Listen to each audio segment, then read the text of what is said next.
জল নেই তাই ভোট নেই, এমনই দাবিতে ভোট বয়কটের ডাক দিয়ে গ্রামে বড় করে পোস্টার দিল গ্রামের বাসিন্দারা। ঘটনাটি পশ্চিম মেদিনীপুর জেলার দাসপুর 1 নম্বর ব্লকের খুকুরদহ এলাকায়। জানা যায় খুকুরদহে RLI প্রকল্পটি নির্মাণ হয়ে 3 বছর বন্ধ হয়ে পড়ে রয়েছে কৃষি প্রধান এলাকায়।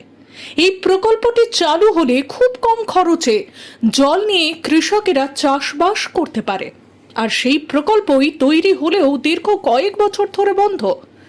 একাধিকবার প্রশাসনকে জানিয়েও কাজের কাজ কিছুই হয়নি। এবার সামনে লোকসভা নির্বাচনে নিজেদের দাবিকে আদায় করার জন্য ভোট বয়কটের ডাক দিল গ্রামের মানুষজন।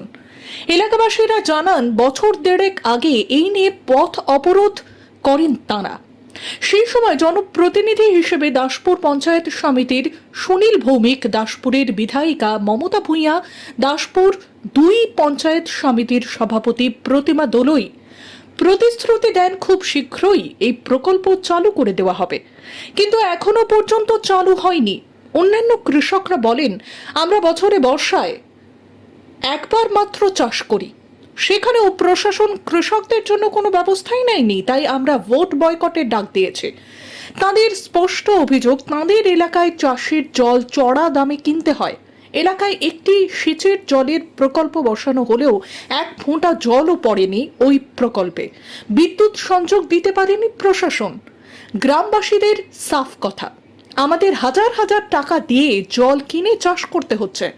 যখন আমরা বঞ্চিত, তাহলে এই নির্বাচনে অংশ নেব কেন? তাই আমরা ভোট বয়কট করলাম।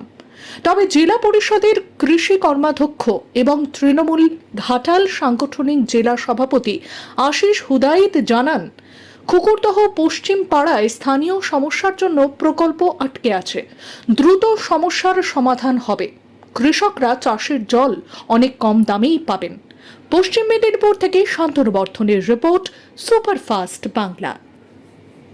পোস্টার বলতে এখানে যে জলের সেচের ব্যবস্থা হয়েছিল সেটা অবজেকশন হয়ে পড়ে আছে। আমরা 2000 টাকা জলের দিয়ে আমরা এখন চাষ করতেছি, সরকারি মতো সেটা কম পয়সা হলে আমাদের সুবিধা হবে।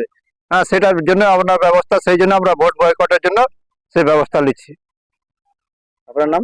মনোজ কুমার পাঁজা। পশ্চিমবঙ্গে আমরা ভোটার, আমাদের ওই আড়ালাই একটা হয়েছে, আমাদের বিধায়ক মমতা ভূঁইয়া থেকে ওই আড়াইটা করে দিচ্ছে, কিন্তু ওইটা লাইনটা আছে আড়খানা থেকে, এই আড়খানা দিয়ে লাইনটা এসছে, আড়খানার লোক আসতে দিচ্ছে না। সেই জন্য আমরা একটা প্রশাসনিক লেভেলে আমরা বসা হয়েছিল, তাতে আমাদের বিধায়ক মমতা ভূঁইয়া আর দাসপুর 1 এর হচ্ছে সুনীল ভূঁইয়া, দাসপুর 2 এর প্রতিমা দলই থেকে কথা হয়েছে যে আমাদের এই যে রাস্তাটা হচ্ছে, রাস্তাটা করতে দাও, আর ওর সঙ্গে ওইটা শুদ্ধ করে দেবো একসঙ্গে। কিন্তু নেতারা থেকেও আমাদের কথা দিচ্ছে না, 3 বছর হয়ে গেল। সেই জন্য আমরা ভোট বয়কট করতে বাধ্য হচ্ছি। মোট ভোটার সংখ্যা কত হয়েছে? হ্যাঁ, 3000 হয়ে যাবে, 3,500 3,000 হয়ে যাবে। এখানে তো স্যালু আছে, স্যালু তো 2000 টাকা করে নিচ্ছে, কিন্তু আমরা তো প্রান্তিক গরিব চাষি, যাতে আড়াইটা করতে গেলে 1000 টাকা সেভ হবে। সেই জন্য আমরা যাতে সকলের উপকার হয় সেই জন্য আমরা ই করছিলাম, কিন্তু যাতে করেনি সেই জন্য আমরা ভোট বয়কট করতে বাধ্য হচ্ছি। বলতে আমাদের এখানে অসুবিধা হচ্ছে, প্রকল্প ভালো না, এই সহযোগিতা হয়েছে, প্রকল্প বসেছে, সরকারি জলের পজিশন বসেছে, কিন্তু আমরা স্যাংশন হয়নি। আমরা জল কিনে আমার 2000-2500 টাকা হিসাবে জল কিনে আমরা চাষ করতেছি। আমাদের খুবই অসুবিধা হচ্ছে, কিন্তু তোমরা একটু এর ব্যবস্থা নাও। ব্যবস্থা যদি না করা হয়, আমরা এখানে 1500 ভোটার আছে, আমরা সব বয়কট করে দেবো। তা না হলে আমরা কোনো কিছুই ভোট দিতেও যাবো নি, আমরা কিছুই করবো না। এই ব্যবস্থা নিতে হবে আপনাদের দিকে। যদি না কোনো ব্যবস্থা নেয়, আমরা আমরা ভোট দিতে যাবো না। ভাগ চাষি, ভাগ দিয়ে আমাদের চাষ করতে হয়। এত টাকা জল কিনে আমরা চাষ করতে পারতেছি না, আমাদের খুব কষ্ট হচ্ছে। আমরা এই ব্যবস্থা নিন। সরকারি প্রকল্প বসেছে, কিন্তু এর কোনো সরবরাহ পাইনি, কারেন্ট নাই, কোনো কিছু ব্যবস্থাই নাই। তোমরা এই ব্যবস্থা নাও, না হলে আমরা ভোট বয়কট করবো। আপনার নাম? আমার সরোজ কুমার পাঁজা। বাংলার কৃষক দরদি মুখ্যমন্ত্রী, যে মুখ্যমন্ত্রী কি বলবো, দীর্ঘ রাজনৈতিক আন্দোলনটা কৃষকদের পক্ষে, তারা এখানে বয়কটের ডাক দিয়েছেন, এটা অত্যন্ত দুঃখজনক।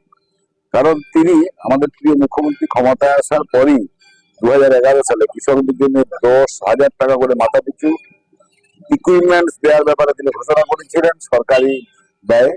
পরবর্তী সময়ে কৃষকদের সেচের জন্য তিনি বিভিন্ন জায়গায় আরএলআই দিয়েছেন, এখানেও দিয়েছেন। এখানে স্থানীয় সমস্যার কারণে তারা এটাকে একবারে যাতে মানে কি বলবো এ পর্যন্ত তাকে এটা অর্ডারে আনা যায়নি, অর্থাৎ ওখানকার যে আরএলআইটা আছে সেটা এখনো পর্যন্ত সেচ দিতে পারছে না তাদের স্থানীয় গন্ডগোলের জন্য। সেটা নিশ্চয়ই আমরা তাড়াতাড়ি বসে ওটা মিটিয়ে ফেলতে পারবো বলেই আমাদের বিশ্বাস। বিষয়টি একদম স্থানীয়। তো আমি বলবো যে নির্বাচন থেকে নিজেদেরকে গুটিয়ে রাখা আর গণতন্ত্রকে আমার মানে অনেক কষ্টে অর্জিত গণতন্ত্র, সেই গণতন্ত্রকে অবশ্যই তারা নিজেকে সম্মান দেবেন। কারণ নিজেরা অনেক দীর্ঘ লড়াইয়ের মধ্য দিয়ে, বিশেষত মেদিনীপুরের মানুষ লড়াই সংগ্রামের মধ্য দিয়ে ব্রিটিশকে দাঁড়িয়েছে। তাদের অর্জিত অধিকার তারা নিজেরা কেন নষ্ট করবেন? হতে পারে ওদের অভিমান একটা সময় মিটে যাবে। এই বিষয়ে আলাদা কিছু কথা নেই। স্থানীয় গন্ডগোলটা ওদের রয়েছে, এগুলো রাজনীতির গন্ডগোল নয়, একেবারে স্থানীয় গন্ডগোল। সেই গন্ডগোলটা আমরা আশা করছি খুব তাড়াতাড়ি মিটবে।